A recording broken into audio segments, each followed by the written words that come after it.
semuanya tetap sehat dan dalam perlindungan Tuhan ya. Sebentar lagi kita mau ibadah online lagi nih, tapi sebelumnya kita berdoa dulu yuk. Tuhan, terima kasih Tuhan buat semuanya yang sudah Engkau lakukan Tuhan dalam setiap kehidupan kami ya Bapa. Kami percaya Engkau Tuhan yang setia, Tuhan yang tidak pernah meninggalkan kami Bapa.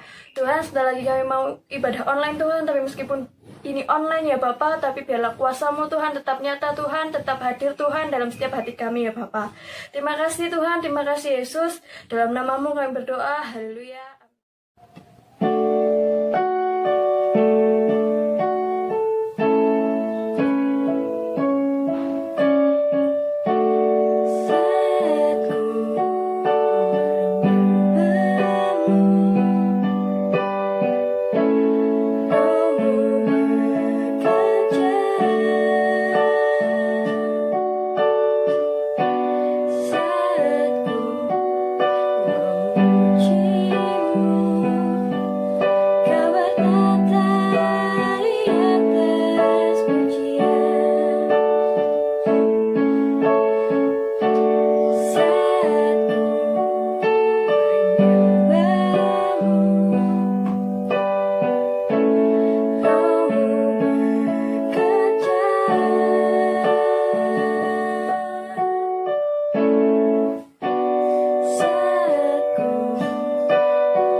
kasih Tuhan buat kesempatan ini ya Bapak. Sebentar lagi kami mau mendengarkan impartasi firman-Mu Tuhan.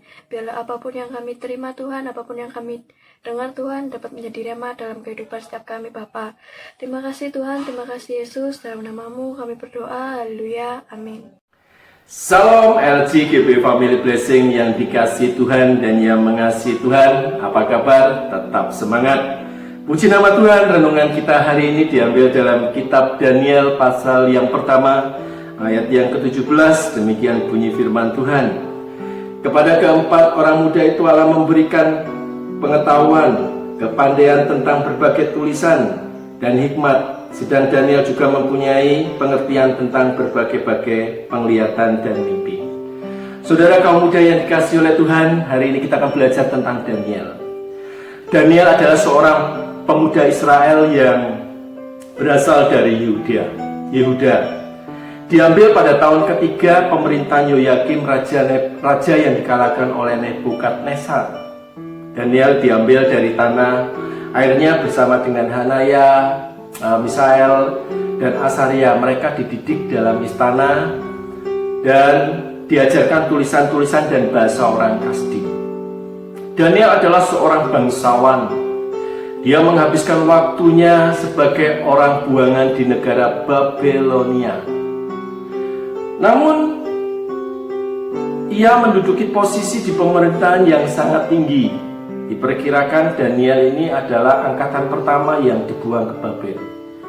Saudara yang dikasihi oleh Tuhan, Daniel memiliki komitmen teguh kepada Tuhan yang ditandai dengan sikap hati yang tidak mau menodai hidupnya dengan tindakan-tindakan yang tidak sesuai dengan firman Tuhan.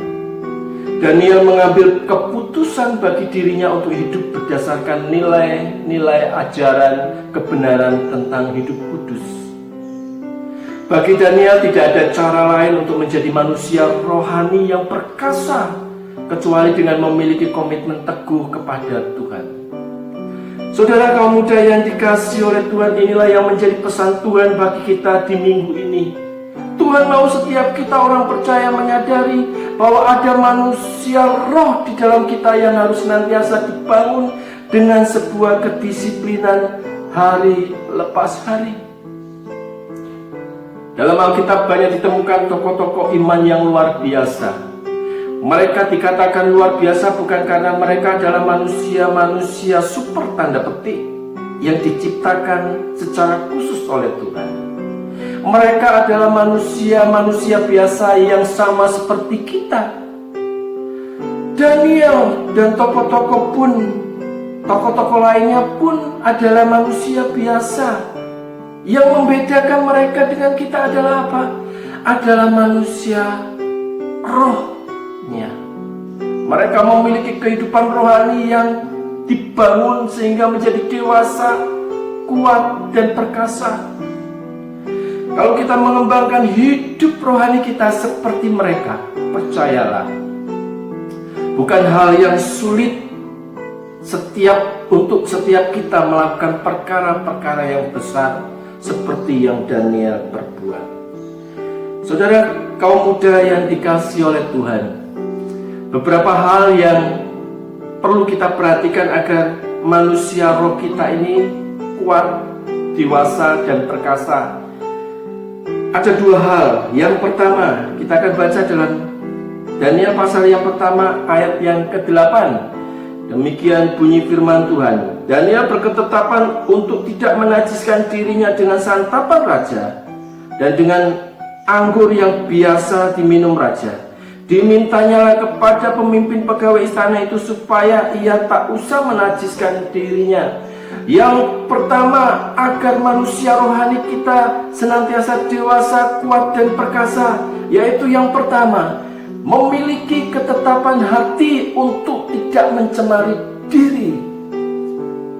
Wujud komitmen totalnya Daniel adalah dengan menjauhkan diri dari sikap dan perbuatan yang menghina Tuhan Allahnya. Walaupun harus menanggung hukuman yang berat, mereka tidak gentar sedikit pun. Walaupun mereka punya kesempatan untuk melakukan perbuatan-perbuatan yang akan membebaskan dari hukuman, namun mereka rela dihukum daripada menikmati kebebasan di dalam dosa. Saudara kaum muda yang dikasihi oleh Tuhan, Daniel tidak mau mengotori sukses hidupnya dengan tindakan yang merendahkan nama Tuhan Allahnya.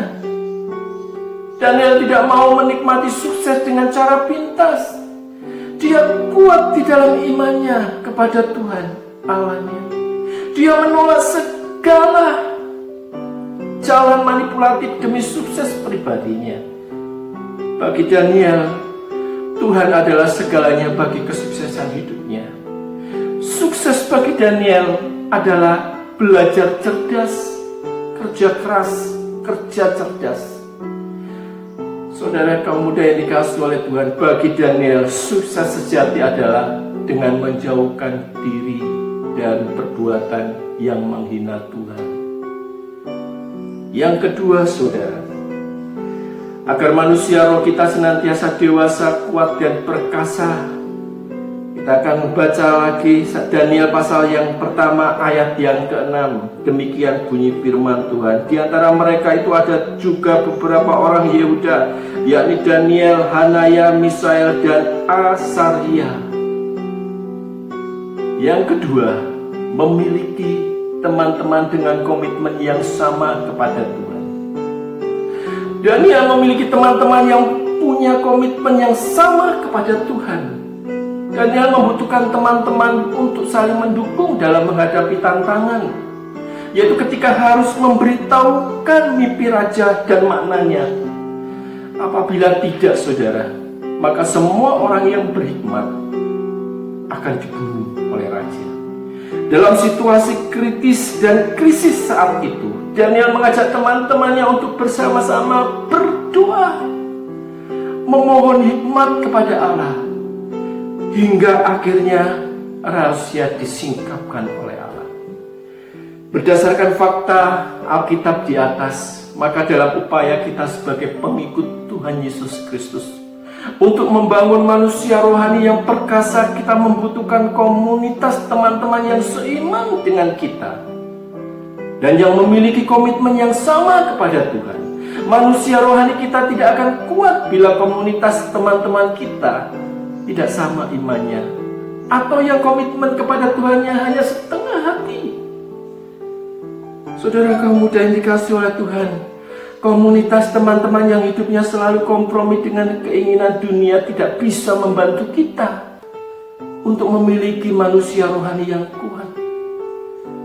Mari kaum muda yang dikasihi oleh Tuhan, memiliki manusia roh yang kuat bukanlah suatu perkara yang cukup sekedar diingini saja. Juga bukan perkara yang bisa dibangun dalam waktu semalam atau sekejap. Memiliki manusia roh yang kuat berbicara tentang komitmen kita kepada Tuhan. Untuk apa? Untuk senantiasa membangun kehidupan rohani dan bersedia dipakai sebagai alat seperti yang Tuhan rancangkan bagi kita sebelumnya. Milikilah komitmen seperti Daniel. Hidupmu akan sukses dan engkau akan dipakai oleh Tuhan secara luar biasa. Biarlah kita menjadi manusia roh yang senantiasa dewasa dan kuat. Oleh sebab itu, milikilah ketetapan hati, tidak mencemari diri. Yang kedua, memiliki teman-teman yang komitmen yang sama kepada Tuhan. Saya yakin dan percaya, kaum muda IB Family Blessing akan senantiasa dipakai oleh Tuhan dan hidupmu akan sukses dan berkemenangan. Masa depanmu akan dipakai oleh Tuhan secara luar biasa. Demikian renungan kita pada hari ini. Tuhan Yesus memberkati. Kita akan berdoa. Bapa di dalam surga yang mengasihi kami mengucap syukur dan berterima kasih kepada Engkau ya Bapa. Engkau Allah kami yang sanggup menolong Daniel, Allah kami yang membuat Daniel dipakai oleh Tuhan secara luar biasa. Oleh sebab itu Tuhan, pakailah kami kaum muda ini Tuhan, untuk senantiasa dipakai seperti Daniel, yang memiliki ketetapan hati untuk tidak mencemari diri, menjauhi dosa-dosa, dan memiliki teman-teman yang komitmen kepada Allah, melayani bersama-sama dengan Tuhan. Terima kasih ya Bapak, terima kasih. Kami berdoa untuk LG ini Tuhan. Biarlah Tuhan, kami berdoa untuk masa depan mereka. Engkau jadikan mereka menjadi orang-orang yang berhasil, menjadi orang-orang yang sukses dalam masa depannya. Apa yang dia kerjakan Tuhan buat berhasil. Mereka menjadi orang-orang yang diberkati Tuhan dan menjadi berkat bagi orang lain. Terima kasih ya Bapak, terima kasih. Biarlah firman-Mu menjadi kekuatan dalam iman kami kaum muda di tempat ini. Terpujilah nama-Mu Tuhan. Di dalam nama Tuhan Yesus Tuhan dan Juru Selamat, kami sudah berdoa dan mengucap syukur. Haleluya. Amin.